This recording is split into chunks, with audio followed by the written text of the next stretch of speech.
Medical council of India రద్దయి ఎన్ఎంసీగా మారింది మన మోడీ గారి హయాంలో. ఆ ఎన్ఎంసీ ఆరిపోబోయే ముందు కొవ్వొత్తి బాగా వెలిగినట్టుగా మెడికల్ కౌన్సిల్ ఆఫ్ ఇండియా ఒక అద్భుతమైన ప్రతిపాదన చేసింది.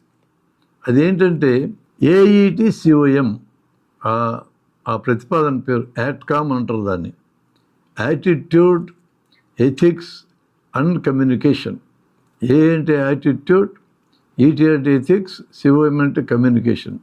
వైద్య విద్యార్థులకి యాటిట్యూడ్ నేర్పాలి, ఎథిక్స్ నేర్పాలి, కమ్యూనికేషన్ స్కిల్స్ నేర్పాలి అనేది ఆ ప్రతిపాదన సారాంశం. చాలా ఏళ్ల క్రితం నేను ఒంగోలులో పనిచేసే కాలంలో కర్నూలు మెడికల్ కాలేజ్లో మురళి, డాక్టర్ విజయ్ కుమార్ ఈ టీం అంతా ఉన్న టైంలో గ్వాలియర్లో మెడికల్ ఎడ్యుకేషన్ మీద ఒక సెమినార్ జరిగింది. అది విద్యార్థి ఉద్యమంలో భాగం కింద జరిపినప్పుడు వాళ్ళు అక్కడికి వెళ్ళేటప్పుడు మెడికల్ ఎడ్యుకేషన్ గురించి కొంత అప్రైజ్ చేయడం చెప్పి అడిగితే ఫస్ట్ టైం మెడికల్ ఎడ్యుకేషన్ మీద డిస్కషన్ చేశాం మేము. ఆ డిస్కషన్ చేసిన సారాంశంగా వాళ్ళు మంచి ప్రజెంటేషన్ అక్కడ ఇచ్చారు. కర్నూలు మెడికల్ కాలేజ్ నుంచి వెళ్ళిన కంటింజెంట్ మంచి కాంట్రిబ్యూషన్ ఆ రోజు చేసింది. అప్పటి నుంచి మేమంతా ఎలా భావిస్తూ వచ్చామంటే మెడికల్ కాలేజీలో ఎడ్యుకేషన్లో ప్రాబ్లమ్స్ ఉన్నాయి అని మేము గుర్తించాం. అంటే స్కిల్స్ నేర్పడం లేదు. మీరు గమనించండి, దాదాపు 4.5 ఏళ్ళు విద్యార్థులు మెడికల్ కాలేజీలో తిరిగి ఒక్కో సబ్జెక్టు 5 కిలోలు బరువు ఉంటుంది. ఆ పుస్తకం 2000 పేజీలు బరువు ఉంటుంది. మీదేసుకొని నిద్రపోతే చదువుతూ గుండెకి వస్తారు, అంత బరువు ఉంటాయి ఆ పుస్తకాలు. అంత థియరీ చదువుతారు కానీ ప్రాక్టికల్ థింగ్స్ కానీ యాటిట్యూడ్ గురించి, ఎథిక్స్ గురించి, కమ్యూనికేషన్ గురించి దాదాపు ఏమీ నేర్పరు అనేది మాకు అర్థమైంది.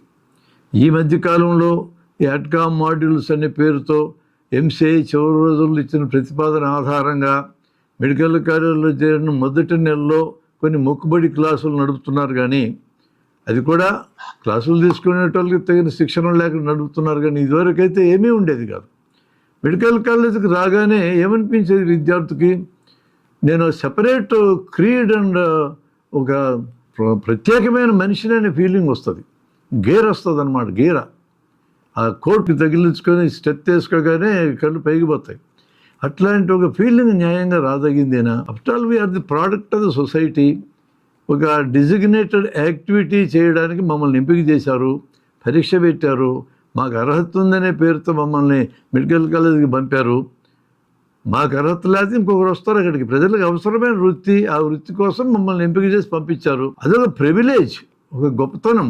అట్లా ఫీల్ అయ్యి ప్రజలకి మేలు చేయడానికి పూనుకోవాలి. నేను మొదటే చెప్పినట్టుగా మేము ఇండివిజువల్స్కి పెట్టే ఖర్చుకి అనేక రెట్లు ప్రభుత్వం వారు అంటే ప్రజలు మా కోసం ఖర్చు పెట్టినప్పుడు ఆ యాటిట్యూడ్ కానీ మనం కల్పించకపోతే వైద్య విద్యార్థులు భయంకరమైన స్వార్థపరులుగా మారే ప్రమాదం ఉంది. ఈరోజు ఆ ప్రమాదం మనం చూస్తున్నాం.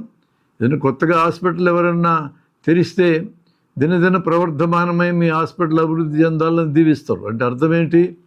ప్రజలకు రోగాలు రావాలా, వాళ్ళందరూ మా ఆసుపత్రులకు రావాలి, డబ్బులు ఖర్చు పెట్టాలా, మా జేబులు నిండాలి, జనం చెవులు అడుచుకుంటూ పోవాలి అని అర్థం వస్తుంది. అలాంటి దీవెన ఇవ్వకూడదు.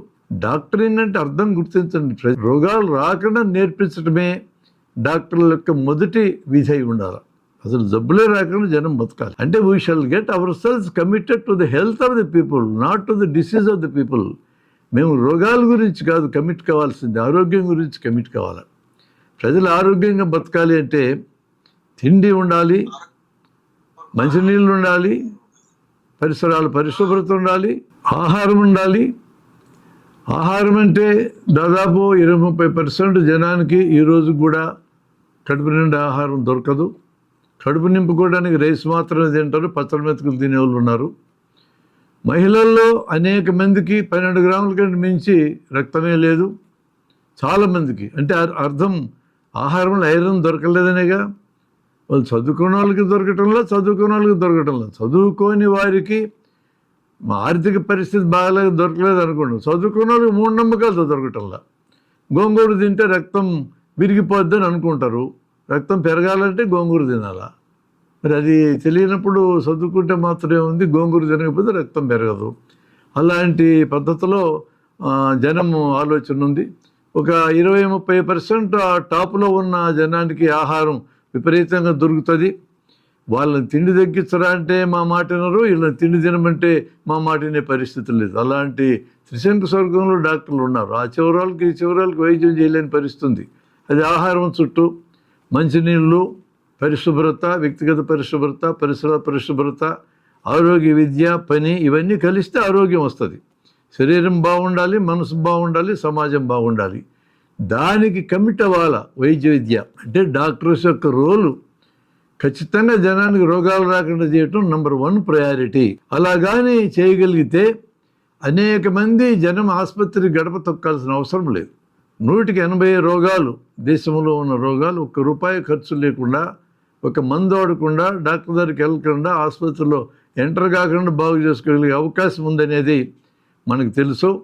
ఎక్కడో దాకా వెళ్ళక్కర్లేదు. మనకి బాగా తెలిసిన కరోనా జబ్బే చూడండి. కరోనా పాజిటివ్ అంటే కరోనా క్రిమి మన శరీరంలోకి వెళ్ళినట్టు లెక్క. పాజిటివ్స్లో 135 మందికి ఒక లక్షణం కూడా లేదు, 45 మందికి మైల్డ్ లక్షణాలు ఉన్నాయి, అటంతటే తగ్గిపోయినాయి. అంటే 180 మంది కరోనా ఏం చేయలేదనే కదా అర్థం.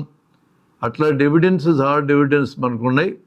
ఇలా రోగాలు రాకుండా చేసుకోవడం ఎలా అనే దానికి సంబంధించి మెడికల్ కాలేజీలో సబ్జెక్ట్ ఉంది, సోషల్ అండ్ ప్రివెంటివ్ మెడిసిన్. దాని పేరు కమ్యూనిటీ మెడిసిన్ అంటారు. మిగతా అన్ని సబ్జెక్టులు కూడా రోగాలు వస్తే బాగు చేయడానికే.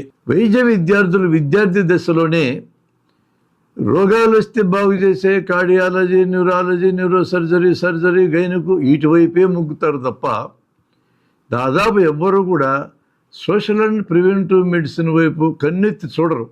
ఆ డిపార్ట్మెంట్ అంటే లెక్క ఉండదు, ఆ ప్రొఫెసర్స్ అంటే లెక్క ఉండదు, దాంట్లో పోస్ట్ గ్రాడ్యుయేషన్ చేరే సమస్య లేదు. ఆ విధంగా ట్యూన్ అయినారు విద్యార్థులు. వీళ్ళు ట్యూన్ కావడానికి కారణం ఏందని ఎతికితే ఎవరు గొప్ప డాక్టరు అనే చర్చ జరిగితే బయట సమాజంలో ఏ డాక్టర్ అయితే బాగా సంపాదించుకొని పెద్ద హాస్పిటల్ పెట్టి ఓ పడవలాంటి కారు వేసుకుని తిరుగుతారో అతను పెద్ద డాక్టర్ అనే అభిప్రాయం ప్రజల్లో వచ్చేసింది. ప్రజల్లో వస్తే మెడికల్ కాలేజ్ స్టూడెంట్స్కి రాదా? లేకపోతే ప్రైవేట్ మెడికల్ కాలేజీకి ₹1,00,00,000 పెట్టి ఎంబీబీఎస్ సీట్ ఎందుకు కొంటున్నారు? ప్రజాసేవ చేయడానికైనా ఈ తల్లిదండ్రులు అందరూ చేపిస్తూ ఉండేది. 1,00,00,000 పెడితే 4 కోట్లు సంపాదిద్దామని ఆలోచన ఉండడం సహజమైన విషయం కదా. అంటే అది ఒక వ్యాపారం కింద మారిపోయింది అనేది మనం గమనించాలి. వాళ్ళు పెద్ద డాక్టర్ కింద మనం భావిస్తున్నామంటే ఏ డిపార్ట్మెంట్లో పోస్ట్ గ్రాడ్యుయేషన్ జరిగితే పెద్ద డాక్టర్ అవుతారు? ఖచ్చితంగా క్యూరేటివ్ లైన్లో ఉన్న డిసిప్లిన్స్లో చేరాలి. అందుకే నేను అన్నది కార్డియాలజీ, న్యూరాలజీ అంటే క్యూరేటివ్ సైడ్, అది ప్రివెంటివ్ సైడ్ కాదు. అది ఆ విధంగా ట్యూన్ అవుతున్నారు విద్యార్థులు. అందువల్లనే నేను సజెషన్ చేసేది ఏంటంటే రావాల్సిన మార్పు ఎట్కామ్ మాడ్యూల్స్ అనే పేరుతో ఖచ్చితంగా ఒక మంచి మార్పుకి శ్రీకారం చుట్టింది మెడికల్ కౌన్సిల్ ఆఫ్ ఇండియా. ఈరోజు ఎన్ఎంసీ కూడా దాన్ని కంటిన్యూ చేస్తూ ఉంది. దాన్ని ఊరికే పై తూతు మంత్రంలా కాకుండా సీరియస్గానే దాన్ని పరిశోధన చేయాల్సిన అవసరం ఉంది.